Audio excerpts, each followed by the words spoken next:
चलिए स्वागत करते हैं आपका आपके अपने विद्यालय आपके अपने परिवार आर.एस. अकेडमी में। मैं हूँ राहुल और जैसा कि आप मुझे जानते ही होंगे क्या जान गए होंगे। ठीक है, तो जैसा कि आप देख रहे हैं पीछे आज कुछ क्वेश्चन लिखा है। ठीक है, तो क्या करेंगे हम आने वाले दिनों में। ठीक है, हम जो बोर्ड में आने वाले क्वेश्चन हैं, ठीक, हम ये डायरेक्ट नहीं कह सकते कि यही क्वेश्चन आएंगे, लेकिन भरोसा रखिए अगर हम कह रहे हैं तो निश्चित है। ठीक है, तो हम आने वाले बोर्ड के पेपर में जो क्वेश्चन आते हैं या जैसे आ सकते हैं, ठीक है, उनका अभ्यास करेंगे ताकि जो आपकी पढ़ाई और मजबूती हो, मतलब पढ़ाई में जो मजबूती आपकी हो आपको दिखाई पड़े। ठीक, क्योंकि हम क्वेश्चन यहाँ पर लिखेंगे और उम्मीद करते हैं कि आप वीडियो को देखेंगे तो आपके मन में जवाब आ जाएगा कि हाँ ये क्वेश्चन है और इसका ये उत्तर होगा। ठीक है, क्योंकि कक्षा 10 का पेपर है, इतना हाई फाई तो पेपर होता नहीं, लेकिन आपके लेवल में आपके लिए हाई फाई ही है। तो इसमें पेपर में ऐसे कुछ क्वेश्चन आ जाते हैं जो एकदम मिलते जुलते हैं ना, क्वेश्चन आंसर मिलते जुलते हैं। ठीक, लेकिन वो आंसर रहेंगे नहीं। ठीक है, अभी बताएंगे कैसे। तो आपको लगता है भैया क्वेश्चन यही पूछ रहा है, यही इसके नाम से यही मिल रहा है तो यही सही होगा। ठीक है, तो ऐसा कुछ नहीं होता भैया, अगर आप इसके चक्कर में फंसेंगे तो फंस जाएंगे। तो इसको शुरू करने से हम आपको पहले बता देते हैं जो बोर्ड में पेपर आता है विज्ञान का, तो पेपर एक ही होते हैं लेकिन एक ही पेपर में तीनों पार्ट होते हैं विज्ञान के। ठीक है, जैसे हो गया रसायन विज्ञान, भौतिक विज्ञान और जीव विज्ञान। ठीक है, तो हम जैसा कि आपको बताते हैं कि हम जीव विज्ञान पढ़ाते हैं और जीव विज्ञान का क्वेश्चन लेकर आए हैं, लेकिन आने वाले दिनों में, ठीक है, हम जो रसायन है, ठीक है, रसायन विज्ञान उसके भी क्वेश्चन लेकर आएंगे, हिंदी के भी लेकर आएंगे, क्योंकि मैंने यार एक क्या कहते हैं उम्र खर्च किया है इन सब पर। तो जो बताएंगे आपको अच्छा ही बताएंगे, और अगर हम हैं तो उम्मीद बनाए रखना। 100% नहीं कह सकते, लेकिन मान कर चलिए 95 से 98% जो पेपर आएगा या पेपर में क्वेश्चन आएंगे उससे मिलता जुलता क्वेश्चन हम आपको दे देंगे कि आप पहले से तैयार कर लें, बस लिख करके आ जाइए। ठीक है, तो शुरू करने से पहले दोबारा स्वागत करते हैं आपका। तो चलिए देखते हैं और उम्मीद करते हैं कि आप इसको पढ़े भी होंगे, आपको याद भी होगा। और जानते हैं देखिए लिखा है कक्षा 10 मल्टीपल 10 क्वेश्चन। ठीक, मतलब जो हम जानते हैं कक्षा 10 पढ़ रहे हैं, कक्षा 10 के क्वेश्चन लगा रहे हैं, तो हम क्या करेंगे टॉप 50 क्वेश्चन कर लेंगे। टॉप 50 क्वेश्चन में जो आपके पेपर में आएंगे वो क्वेश्चन मिल जाएंगे। ठीक है, अगर आप ये टॉप 50 क्वेश्चन हम जो बता रहे हैं आप इसको याद कर लें या घर पे कहीं लिख लें, जो पेपर के टाइम पे आप इसको एक बार देख लेंगे तो आपका विकल्प ये हो जाएगा। अब जानते हैं अभी 2-3 दिन हम विकल्प ही पढ़ेंगे, उसके बाद शॉर्ट आंसर, ठीक है, उसके बाद लॉन्ग आंसर। ठीक है, उसका प्रैक्टिस करेंगे। और जैसे विकल्प वाला हम आपको बता रहे हैं ना, लेकिन साथ साथ में इसको हम समझाते हुए चलेंगे ताकि आपको दिमाग में आ जाए हाँ भैया ये यही है और आप सही बता रहे हैं। ठीक है, या आपको दोबारा याद आ जाए कि हाँ हमने कहीं सुना था। ठीक है, तो देखते हैं। देखिए पहला क्वेश्चन क्या है इसमें, स्वपोषी के लिए आवश्यक होता है, आपको भी पता है एक स्वपोषी होते हैं परपोषी होते हैं। ठीक है, तो स्वपोषी कौन होते हैं जो अपना भोजन स्वयं बनाते हैं, और परपोषी क्या होते हैं जो अपना भोजन के लिए दूसरों पर आश्रित रहते हैं। तो जैसे हम सब, मतलब हम आप या फिर कोई गाय भैंस बकरी छगड़ी जो भी कहें, वो सब क्या है स्वपोषी की परपोषी। आपको लगता होगा कि स्वपोषी, लेकिन नहीं भैया आप सब परपोषी है। ठीक है, स्वपोषी वही होते हैं जो अपना भोजन स्वयं बनाते हैं जैसे पेड़ पौधे। ठीक है, और सब परपोषी हैं जो उनके द्वारा बनाया गया भोजन होता है उसको हम ग्रहण करते हैं। ठीक है भैया, तो स्वपोषी के लिए आवश्यक क्या क्या होता है, देखो कार्बन डाइऑक्साइड भी होता है जिसको हम कहते हैं CO2, है ना। और सूर्य का प्रकाश क्या होता है, इसी को ये रासायनिक ऊर्जा में बदलने का काम करते हैं। ठीक है, और जानते हैं जल मतलब पानी H2O, और लिखा है सभी। तो भैया आपको नहीं लग रहा कि पेड़ को जो भोजन बनाते हैं उनके लिए कार्बन डाइऑक्साइड की भी आवश्यकता पड़ती है, जल की भी आवश्यकता पड़ती है, सूर्य के प्रकाश की भी मतलब सूर्य का प्रकाश की भी आवश्यकता पड़ती है। तो कुल मिलाकर के हमको इन सभी चीज़ों की आवश्यकता पड़ती है। तो हम लगाएंगे टिक सभी पर, मतलब स्वपोषी जो अपना भोजन बनाते हैं उन सभी उनको, मतलब भोजन बनाने के लिए उनको इन सभी चीज़ों की आवश्यकता पड़ती है। ठीक है, दूसरा क्वेश्चन है भैया पितरस का श्रावण होता है, मतलब पितरस का श्रावण कहाँ होता है। अब बहुत लोगों को लगता है कि पितरस लिखा है तो मार देंगे भन्न से पित्ताशय, है ना, लेकिन पित्ताशय नहीं होगा भैया, इसका होगा यकृत, है ना। जो पितरस का श्रावण होगा यकृत से होगा। ठीक है, अब जानते हैं तीसरा क्वेश्चन है, कुश के प्रकर्मों में ऊर्जा मुद्रा है। ठीक है, जैसे हम सबके पास मुद्रा होती है पैसा, ठीक।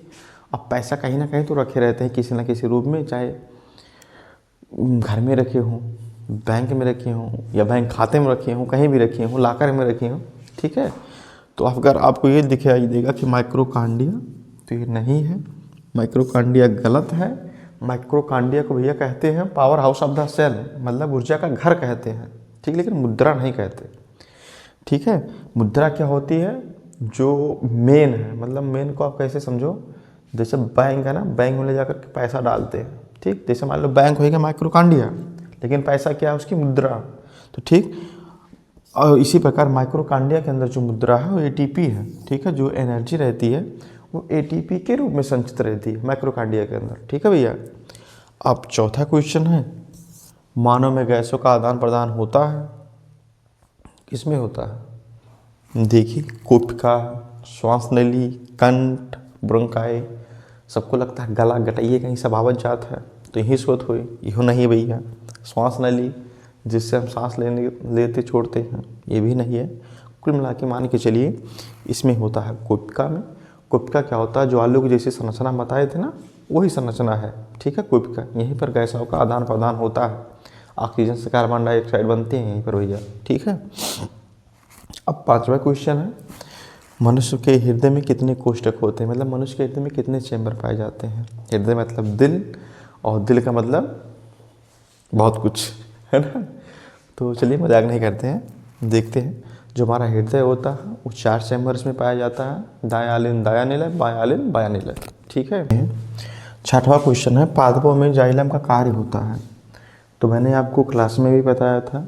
ठीक है, जा से जाइलम, जा से जड़। ठीक है, तो जो जाइलम होगा कहाँ पाया जाएगा, जड़ में पाया जाएगा।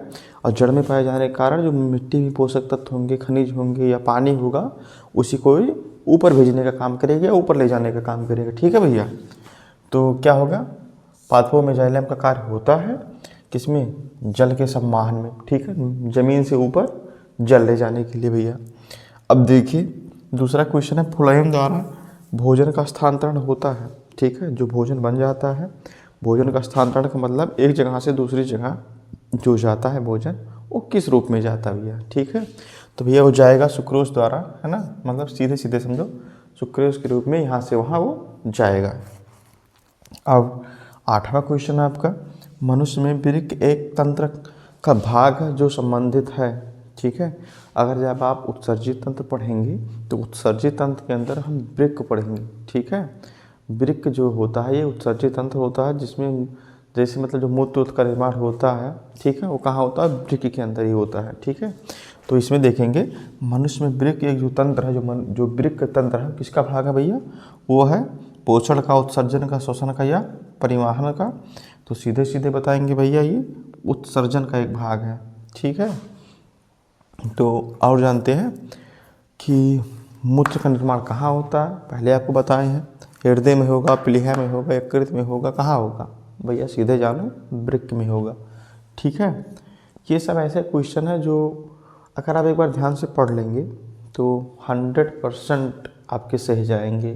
ठीक है, क्योंकि जब आप क्वेश्चन पढ़ेंगे, अगर आप उस टाइप के क्वेश्चन पहले से पढ़े रहते हैं तो हमारी जो आँख होती है सीधे जो विकल्प सही रहता है उसी पर जाता है। ठीक, वो अलग बात है यार कि हम सोचने में अच्छा यो सही हो सकता है, यो सही हो सकता है, कोई चक्कर में गलत कर दी, है ना। लेकिन अगर आप बाद में अक्सर मिलाते होंगे तो पहले बार जिस पर आपकी निगाह गई होती है वही क्वेश्चन सही होता है। और देखिए मस्तिष्क उत्तरदायी है। ठीक है, सोचने के लिए, शारीरिक संतुलन के लिए, हृदय के स्पंदन के लिए, मतलब हृदय का स्पंदन, हृदय धड़कता है, यह इन सभी के लिए। तो भैया होगा इन सभी के लिए। ठीक है, जो हमारा मस्तिष्क है, ठीक है, ये जितनी क्रियाएं हैं मस्तिष्क के द्वारा ही होती हैं भैया। ठीक है, तो उम्मीद करते हैं 10 क्वेश्चन आपको बताए हैं, 10 क्वेश्चन आपको पहले से आते होंगे। अगर नहीं आते होंगे तो आप इनको एक बार पढ़ लीजिएगा तो आपको याद हो जाएंगे। और 10 बता दिए हैं, मान के चलिए 20 क्वेश्चन और बताएंगे आपको। ठीक है, जो जीव विज्ञान के 30 क्वेश्चन में आपका जो 6-7 क्वेश्चन आता है वो ख़त्म कर देंगे। ठीक है, मतलब आप 30 क्वेश्चन तैयार कर लेते हैं, या 30 मान लो 40 हो जाएगा, लेकिन 40 से ऊपर नहीं होगा। ठीक है, अगर मान कर चलिए अगर 50 भी कर दें, अगर नहीं चाहेंगे तो नहीं करेंगे भैया। लेकिन मान कर चलिए 30 क्वेश्चन में आपका जो जीव विज्ञान के जितने भी क्वेश्चन बनेंगे या आएंगे, इन्हीं में आपका कंप्लीट हो जाएगा। इससे बाहर नहीं पढ़ना आपको। जितना बताएं हैं आप इसको इतना पढ़ लेते हैं तो जो विकल्प में आएगा उसको आप सही कर देंगे, ठीक है। और एक बात बता दें, शुरुआत में पेपर के बारे में बताए नहीं, क्योंकि जब पेपर नज़दीक आएगा तब बताएंगे आपको, नहीं तो अभी से बताएंगे तो पता नहीं आपको याद रहे या आप भूल जाए, ठीक। पेपर में 2 खंड होते हैं, खंड आ और खंड बा। जानते हैं पेपर को पढ़ने के लिए आपको 15 मिनट पहले से मिलेगा, ठीक है। क्या पेपर को आराम से पढ़ लीजिए। अब पेपर पढ़ने के बाद जो आपको पहले सरल लगे आप पहले उसी को कर लीजिए, ठीक। सरल क्यों आपको सभी लगेंगे क्योंकि पढ़ा रहे हैं हम, तो आप निश्चिंत रहिए, ठीक। अगर भरोसा है तो निश्चिंत रहिए, और हम है तो उम्मीद कायम है। कहीं बाहर से क्वेश्चन नहीं आएंगे, जो बताएंगे बस उतना तैयार करके जाना, ठीक है। बाकी सब हो जाएगा, निश्चिंत रहिए, ठीक। तो आज की बात को हम यहीं ख़त्म करते हैं। अगली बात जल्द ही आपके साथ। धन्यवाद।